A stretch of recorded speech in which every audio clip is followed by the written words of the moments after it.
اور کچھ اور لوگوں نے اس کو لیڈ کیا، اور وہاں وہ ریولوشن جسے کہتے ہیں بورجس کلاس ریولوشن، یعنی مڈل کلاس کا ریولوشن، وہ جب نکلے ہیں تو پھر انہوں نے سب کچھ تہوبالا کر دیا۔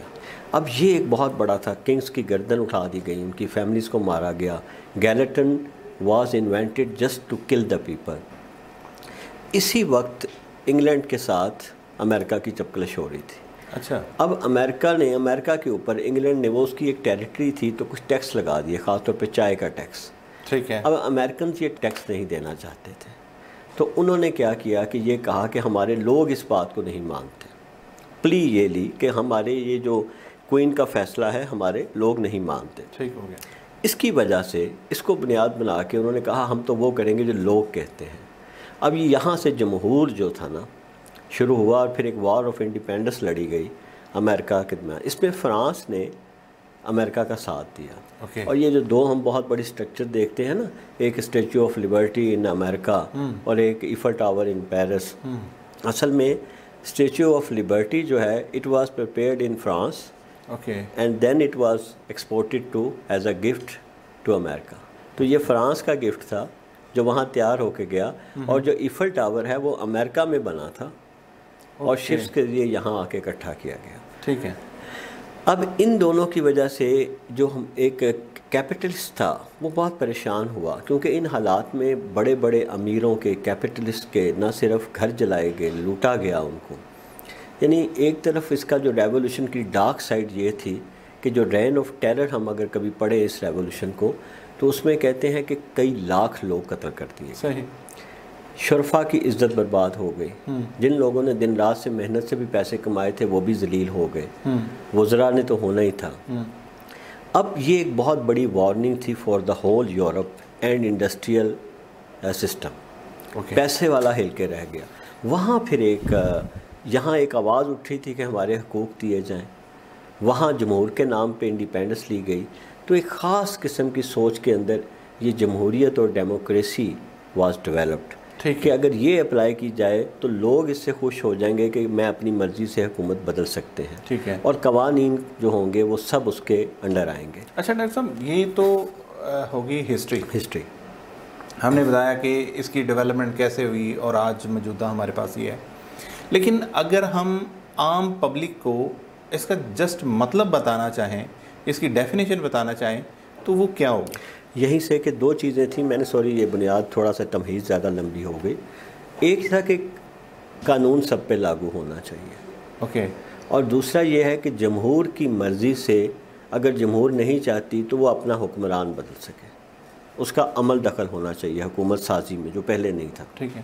اب یہ دو چیزوں کو اکٹھا کر لیں، ایک تو کون شخص حکومت سنبھالے گا اس کا فیصلہ لوگ کریں گے، ٹھیک ہے، جسے روسیہ نے larger will of the people کے نام سے کہا۔ ٹھیک ہے۔ اب یہ ڈیموکریسی کا ایک حصہ بن گیا، آپ دیکھیں الیکشن ہوتے ہیں اور دوسرا ہے قانون سب پر ایک جیسا اپلائی ہوگا۔ تو اگر ہم اس کی بنیاد لیں آئیڈیالوجیکلی تو یہ تھا، لیکن اس میں کچھ پریکٹیکلی چیزیں اور شامل ہو گئی ہیں۔ آپ نے پوچھا ہے کیا، یہ وہ ہے کہ وہاں کے انڈسٹریلسٹ میں اس میں کیپٹلزم شامل کر دیا، آزاد معیشت، فری اکانومی، فری بزنس، یہ جو چیزیں تھیں یہ اس لوگوں کا آئیڈیا نہیں تھا، لیکن یہ بعد میں اس میں ایڈ کر دیا گیا کہ یہ بھی ضروری ہے۔ اگر آپ 4-5 ڈیموکریسی کی مین دیکھیں نا نکات، تو ان میں یہ چیزیں شامل ہیں، سرمایہ دار کا تحفظ، سرمایہ کا تحفظ، آزاد اکانومی، فری اکانومی، ٹھیک ہے، یہ اس کا حصہ ہے۔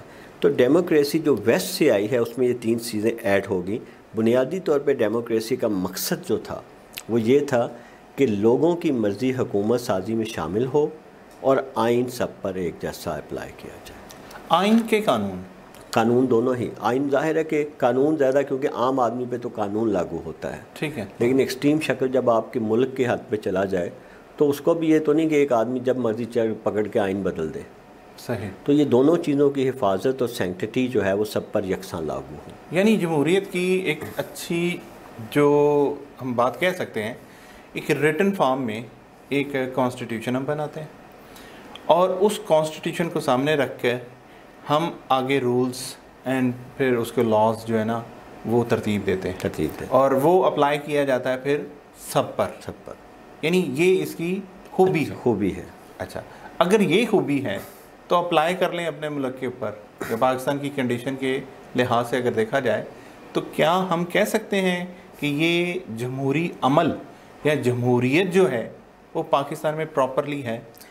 دیکھیں، ہم نے جب بات شروع کی تھی تو میں نے کہا تھا کہ دنیا میں یہ کشمکش جاری ہے کہ کیا طاقت کے ہاتھ میں یہ نظام ہونا چاہیے، پیسے اور طاقت کے، یا پھر یہ کوئی آئیڈیالوجی بیسڈ ہونا چاہیے. ٹھیک ہے. آپ کا جو بات ہے یہیں سے ہم آ رہے ہیں کہ اصل میں ڈیموکریسی بنائی تو اس لیے گئی تھی جو آپ نے کہا کہ قانون کی پابندی سب پر ہو، قانون اچھا ہو یا برا ہو. آپ کتنا بھی گندا قانون بنا دیں، کتنا بھی ظالمانہ بنا دیں، لیکن اگر وہ آپ اپلائی سب پہ یکساں کریں گے تو وہ قانون مانا بھی جائے گا. لیکن اگر اس کے طبقات ہو جائیں گے کہ یہ طبقہ قانون سے باہر ہے تو پھر وہ کتنا بھی اچھا ہو وہ قانون اچھا نہیں ہے. اور دوسری بات یہ ہے کہ کیا ہم نے اسے اپلائی کیا ہے. اب یہاں کیا ہوتا ہے کہ یہ جو ویسٹڈ انٹرسٹ رکھنے والا طبقہ ہے نا، اصل میں یہ بہت، کیونکہ اس کے پاس طاقت بھی ہوتی ہے، پیسہ بھی ہوتا ہے اور بڑا سمجھدار ہوتا ہے. یہ کرتا کیا ہے کہ کسی بھی نظام حکومت کو یہ اس طرح سے مولڈ کر دیتا ہے کہ وہ اس کے ہاتھوں میں آ جائے. ایک غلطی جو میں سمجھتا ہوں ڈیموکریسی میں جو ہوئی ہے ویسٹ کی، وہ یہ ہوئی ہے کہ یہ بیس کرتی ہے پیسے پہ. اچھا. دوسری، پلیٹو نے اس کے متعلق کہا تھا، وہ اسے ڈیموکریسی کو ڈیموگیگری کہتا تھا. وہ یہ کہتا تھا کہ یہ تو جو زیادہ اچھا لوگوں کو دھوکہ دے سکتا ہے وہ زیادہ بڑا لیڈر بن جائے گا. صحیح. اور ایک بات پلوٹو کی جب ہم بات کرتے ہیں، افلاطون، اس نے ایک اور بات کہی تھی کہ اس میں کیا ہوگا کہ ایک بھوکے ننگے آئیں گے، وہ آپ کا خزانہ لوٹیں گے، پھر وہ چلے جائیں گے، پھر دوسرے بھوکے ننگے آئیں گے، پھر وہ اپنے خاندان بنائیں گے. بات کو بیلنس کرتے ہوئے کہ جیسے آپ نے کہا کہ ڈیموکریسی کی دو بہت اچھی خوبیاں ہیں. ایک ہے کہ transition of the government is always peaceful, آپ کو کوئی لڑنا نہیں پڑتا، بھائیوں کو نہیں قتل کرنا پڑا. دوسرا یہ ہے کہ ایک آئین اور قانون جو ہے وہ سب پہ اپلائی ہو اور ہمیں کر دینا چاہیے.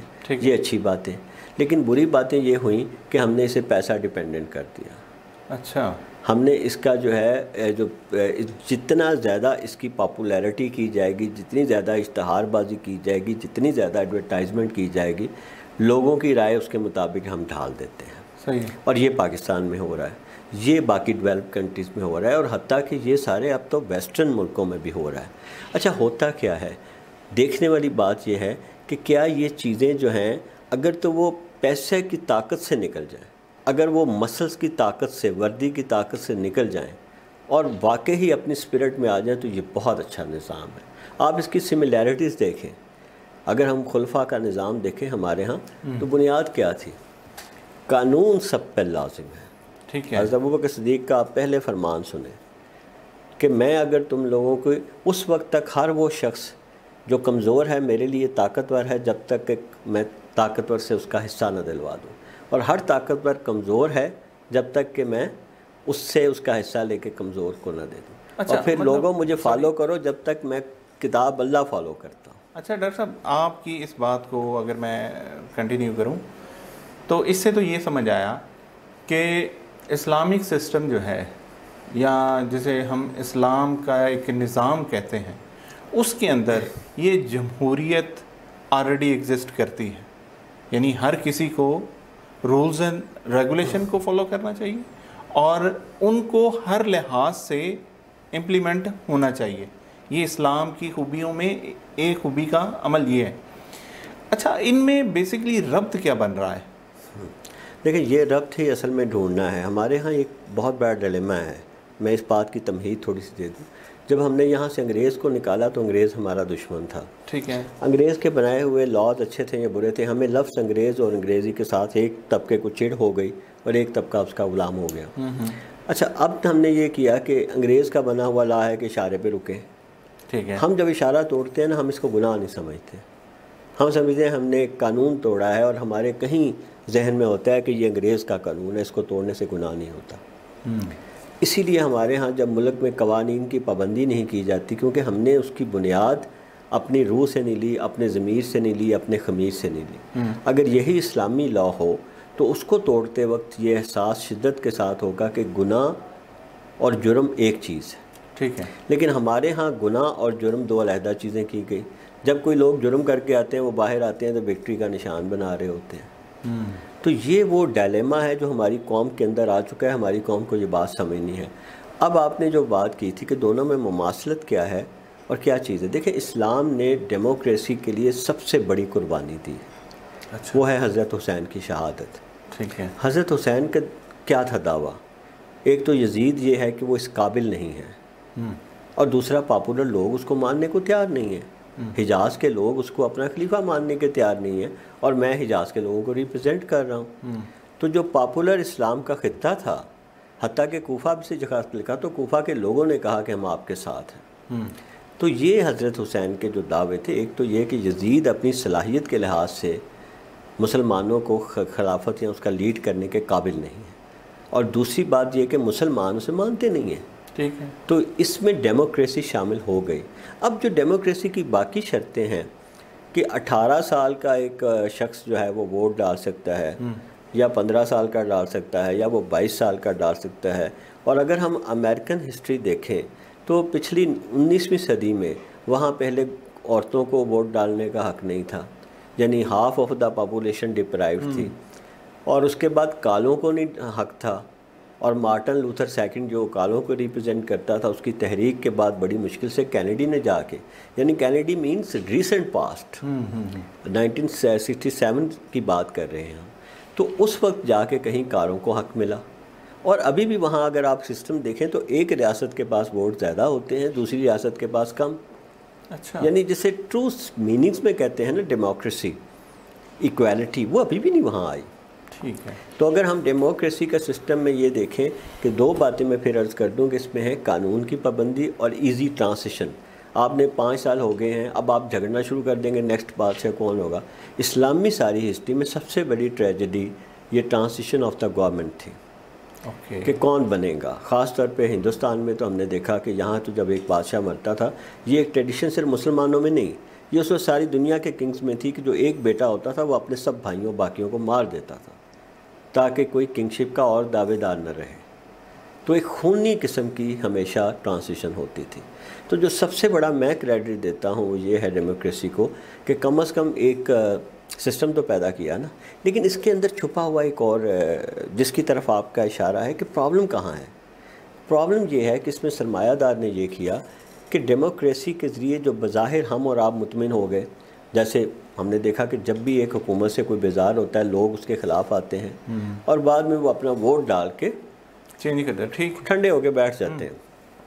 اب اس میں کیا ہوتا ہے کہ وہ نظام اپنی برائیوں کے ساتھ بچ جاتا ہے۔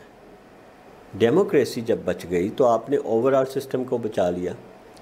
اب اس میں جو ذہن تھا نا اس وقت کے کیپٹلسٹ کا، وہ یہ تھا کہ یہ جو ریولوشن ہوئے ہیں نا، French revolution was a butter experience for the Europe. کبھی ہمیں ٹائم ملے گا تو ہم فرینچ ریولوشن پر ایک پروگرام کریں گے، یہ شروع کیسے ہوا، اس کے کیا اس کے اثرات ہوئے، اور بعد میں اس کے کیا افیکٹس آئے۔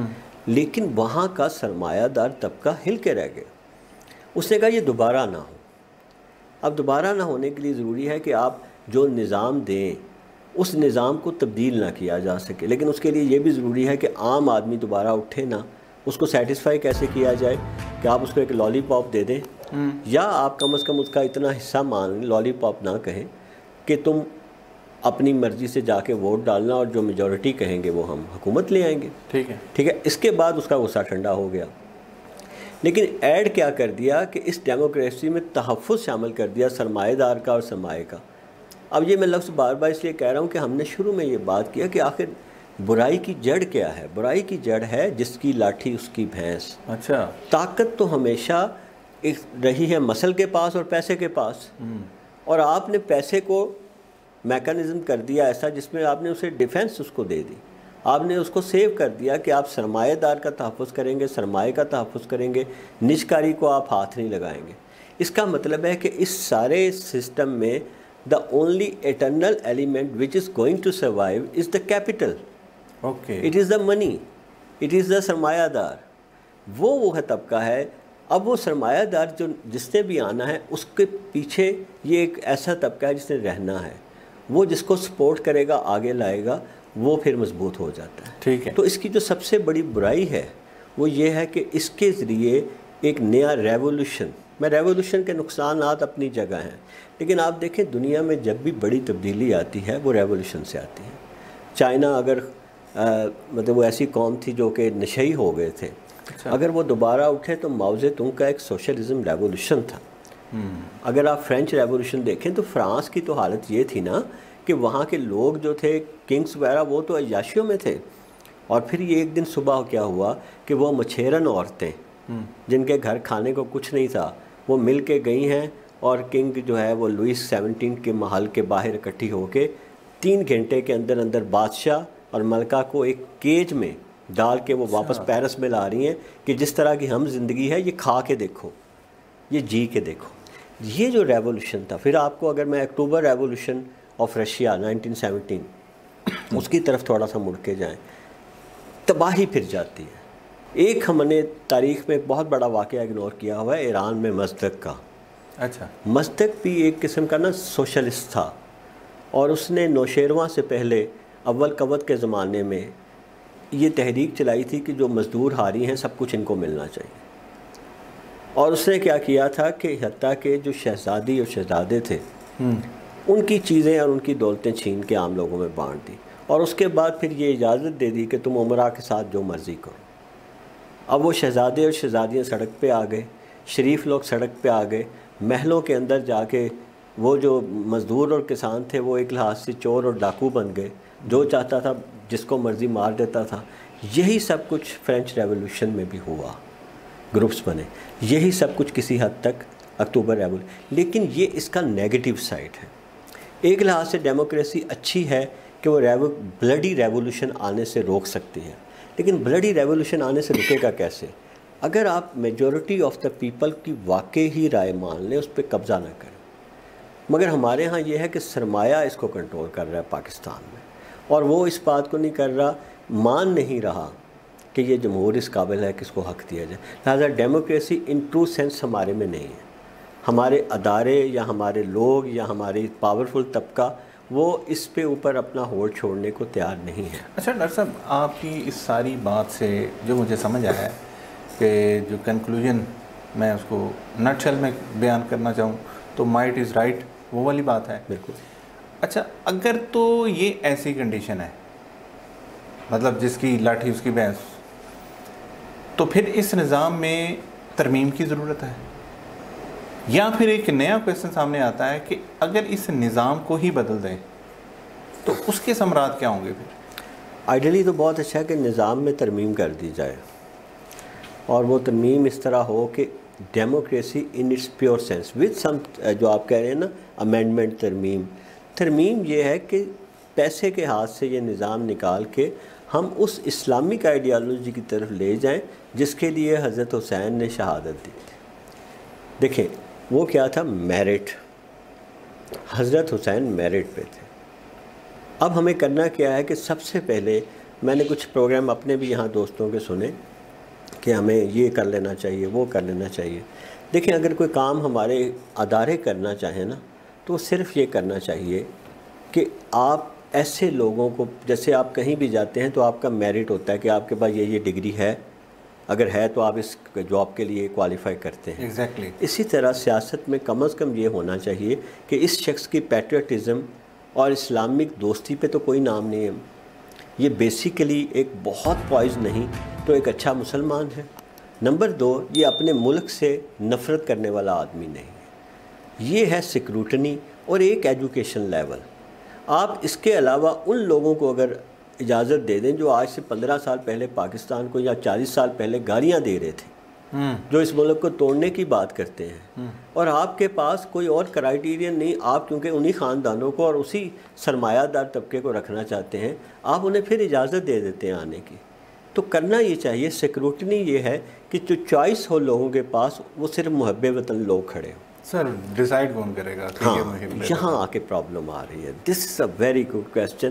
اب مصیبت یہ ہے کہ جب ان حالات میں اس طرح کے حالات کسی بھی قوم کے ساتھ پیدا کیے جاتے ہیں وہ قوم پستی رہتی ہے. اور جن حالات میں بدقسمتی سے ہم چلے گئے ہیں کہ اب ہمارا جو اللہ معاف کرے کہ ڈیزاسٹر بھی نظر آنے لگ پڑا ہے، تو ان حالات میں یہ ہوتا ہے کہ پھر یا 2 رستے ہیں. جیسے ہم نے کہا نا فیوچرز ہمیشہ پروبیبلٹیز ہوتی ہیں. صحیح. تو جو 2 اسٹرانگ پروبیبلٹی ہے وہ یہ ہے کہ ایک تو جیسے آپ نے دیکھا قربانی کے جانور کو جب ذبح کرنے لگتے ہیں ایک جانور ہے جو آگے سے ریئیکٹ کرتا ہے اور لڑتا ہے. یہ لڑنے کا جو پروسیس ہے نا، جسے ہچنسن نے بھی کہا تھا کہ قوم بننے کے لیے ضروری ہے کہ قوم کانفلکٹ سے گزرے، جیسے ٹوائن بی نے بھی کہا تھا جب تک آپ ان مصائب سے گزرو نہیں، جو علامہ اقبال نے بھی کہا تھا نا، تمانچے موج کے کھاتے تھے جو بن کر گوہر نکلے. جب تک آپ اس سسٹم سے لڑ کے نہیں نکلتے آپ کو پتہ نہیں چلتا. اب اس کے لیے جو ہے نا ہمیں یہ دیکھنا ہے کہ ہمیں کس طرف جاتے ہیں. اگر تو ہم خدا نہ خواستہ یہ قوم بننے کے پروسیس پورا نہیں ہوتا، پھر تو یہ ہے کہ ہم لوگ تباہی کی طرف جا رہے ہیں. اچھا. اور دوسرا یہ ہے کہ یہ طبقہ اب اگر اس کا بدلنے کا راستہ کیا ہوتا ہے آخر کار، اگر آپ ڈیموکریسی کا دا گولڈن رول آف ڈیموکریسی کہ اگر لوگوں کی ول ایک طرف ہو گئی ہے تو آپ اس کو 2/3 میجورٹی کے ساتھ آئین ایک قانون بدل سکتے ہیں. اچھا ڈاکٹر صاحب، یا کم از کم نظام تھوڑا بہت آپ چینج کر سکتے ہیں. اس میں چیز ایڈ کر دیتا ہوں. دیکھیں، اگر پاکستان کے حوالے سے سوچا جائے، ایجوکیشن لیول تو ہے نہیں ہمارا، یعنی یوں کہہ لیں کہ ہم پڑھے لکھے 60% کہہ رہے ہیں کہ پڑھے لکھے ہیں، وہ جو اپنا نام لکھ سکتے ہیں، یا اگر ایگزیکٹ پڑھے لکھے دیکھیں تو وہ تو بہت تھوڑے ہیں. ان کا سوچنے کا عمل، ان کا جو طریقہ ہے وہ باقیوں سے تو مختلف ہوگا. اگر ہم سلیکشن کرتے ہیں اوورال پبلک کے حساب سے کہ سارے ووٹ ڈالیں، تو پھر سمجھ کے مطابق ہی ووٹ ڈالیں نا. اصل میں نا یہ ایک پروسیس ہے فارمیشن آف نیشن، قومیت کی یا قوم کی تشکیل سازی. اس میں جو ہوتا ہے نا سینس جو ہوتی ہے نا، ایک کامن سینس ہوتی ہے. میں یہ بتاؤں کامن سینس جو ہوتی ہے نا، وہ ڈسپائٹ دا فیکٹ کہ معاشرہ کتنی بھی جہالت پہ ہو، ایک کامن سینس ہوتی ہے. اور کامن سینس جو ہوتی ہے وہ بڑی مضبوط اور پریویل کرنے والی چیز ہے. دیکھیں، ہم نے تشکیل سازی، ہماری قوم جو ہے نا یہ مار آج سے نہیں کھا رہی، سال 2 سال سے. ہم پچھلے 71 میں ہمارا ملک ٹوٹا ہے، اس سے بڑی مار ہمیں کیا پڑنی تھی. اس کے بعد ہماری قوم آپ اگر اٹھا کے دیکھیں کہ ہر سال ہمارے سڑکوں پہ لوگ ہیں اور مارنے والے لاٹھی لے کے ان کو مار رہے ہیں، بچے مر رہے ہیں، بڑے مر رہے ہیں، مسنگ لوگ ہو رہے ہیں. کچھ پتہ نہیں اس قوم کے ساتھ کیا ہو رہا ہے، ایک حلہ بولا ہوا ہے جیسے. اور قوم کیا ہے، ہم یہ بات سمجھنے میں تھوڑے سے غلطی کر رہے ہیں. آپ کی آئیڈیالوجی کے ساتھ آپ کے اہداف ملنے چاہیے. میری جو خمیر اٹھا ہے نا عمران، وہ اٹھا ہے اسلام سے. مجھے جو اس ملک میں نے یہ ملک لیا ہے نا، اس کی بنیاد اسلام اور اسلام کی خاص آئیڈیالوجی ہے کہ ہم نے دنیا میں وہ کر کے دکھانا ہے جو باقی اسلامی ملک نہیں کر سکے، اور وہ ہے نشاط ثانیہ کا عمل. ہم نے اصل اسلام کو دوبارہ زندہ کرنا ہے. اب میری خمیر میں یہ شامل ہے کہ میں مسلم امہ کا پارٹ ہوں. لیکن جب آپ مجھے ہر پروگرام میں آپ مسلم امہ کا مذاق اڑائیں گے، اب جب میرے خمیر کو گالی دیں گے اور 14 کروڑ یا 16 کروڑ یا 20 کروڑ عوام وہ بیٹھ کے گالی سنیں گے اور اس کا جواب نہیں دے سکیں گے، تو اندر ایک لاوا پکتا ہے. یہ قوم ان ساری ماروں سے گزر رہی ہے، لیکن ابھی تک ہم نے دیکھا کہ اس قوم کے اندر یہ لارجر ول موجود ہے کہ ہماری جو بنیاد تھی اس کے مطابق فیصلہ ہو. اب ہونا یہ چاہیے کہ ہم بلڈی ریولوشن سے بچ جائیں. دیکھیں، بلڈی ریولوشن ضروری نہیں کہ کامیابی کی طرف ہی لے جائے. ہم نے دیکھا کہ فرینچ ریولوشن کا رزلٹ کیا تھا کہ نیپولین آ گیا. نیپولین واز این ایمپرر، وہ کوئی ڈیموکریٹک چیمپئن تو نہیں تھا، اور اس نے آ کے وہ ایک بڑے ایمپرر کے طور پر پھر کیا ہوا، ایک لمبی وار شروع ہو گئی between Germany and other Europe, اور اس میں کتنے لوگ مارے گئے. پہلے مارے گئے رین آف ٹیرر میں، اس کے بعد اب آپ یہ اور بات ہے کہ اس کے اوپر اپنے جھنڈے لگا کے عظمت کہہ دیں جی ہماری قوم لڑی. ریولوشن جہاں بھی آتا ہے اس کے بعد آپ دیکھیں لمبی لڑائیاں بھی ہوتی ہیں اقتدار میں آنے جی. یہ خون آپ کے ملک میں بھی بہتا ہے، یہ آپ کا خون پھر سرحدوں پہ بھی بہتا ہے.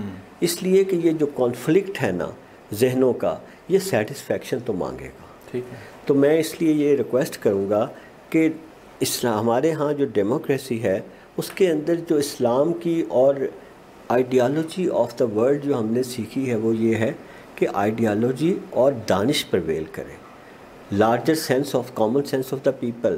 طاقت اور اختیار جو ہے نا وہ آپ کو سپریس کر سکتا ہے، آپ کو سلوشن نہیں دیتا. ہمارے ہاں یہی ہو رہا ہے کہ طاقت اس وقت ضد پہ ہے کہ ہم نے لارجر کامن آدمی کو اس کا حق نہیں دینا. آپ کا وڈیرا بس چکا ہے آپ کے عمارہ میں، وہ آپ کو مجھے یہ اہمیت دینے کو تیار نہیں ہے. آپ چاہے اس سے 10 ڈگریاں زیادہ لے لیں، میں یہاں زیادہ اس سے کہیں زیادہ تصنع والے الفاظ بول لوں، وہ مجھے اس آدمی کو جو نیچے والی کلاس سے شروع ہوا ہے اس وقت تک اپنے ساتھ بٹھانے کو تیار نہیں جب تک میں اس کے یہاں ہاتھ نہیں رکھ دوں گا. صحیح. اور لاکھوں میں سے ایک آدمی شامل ہوگا، باقی وہی فٹ پاتھیے ہیں. تو جب تک ہماری یہ ذہنیت، ہمیں اسے بدلنے کی ضرورت ہے. اور قوم کے جو دانشور ہیں، خاص طور پہ صحافی، لکھنے والے، سب سے پہلے ان کو اپنا قبلہ درست کرنے کی ضرورت ہے. یہ وہ لوگ ہیں جنہوں نے مشن لے کے قوم کو راہ دکھانی.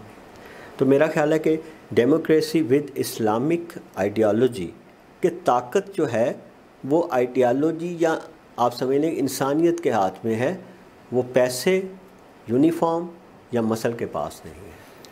یہ سمجھ لیں تو شاید ہم کامیاب. ٹھیک ہے ڈاکٹر صاحب، وقت اجازت نہیں دے رہا اپنے پروگرام کو مزید آگے لے کے جانے کے لیے.